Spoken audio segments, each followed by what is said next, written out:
O próximo orador é a Sra. Sandra Rodrigues. Esta iniciativa porque non vai reducir os desperdicios alimentares. Pola contra, vai fomentar máis aínda o lucro da distribución e da industria alimentar, que seguirán tendo a seu alcance moitos máis alimentos dos que precisan e a baixos prezos, coa certeza de que terán saída na doazón e no negocio da alimentación para os animais. Tamén abre as portas a exencións fiscais no futuro para as doazóns e para financiar con fondos públicos a recolla, transporte, armazenamento e distribución das doazóns. Entretanto, o desemprego directo e indirecto continuará aumentando coa desaparición da pequena e media agricultura, e a pobreza, a exclusión social e o desperdicio de enerxía tamén.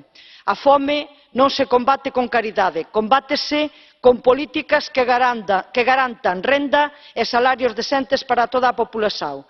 Reducir a produción, regular as producións aos mercados, equilibrar oferta e demanda, procurar mercados locais, vender en fresco e a granel e adaptar as datas de vencimento, reducindo os embalados de longa duración, son algúns dos pasos no bon camiño. Obrigada.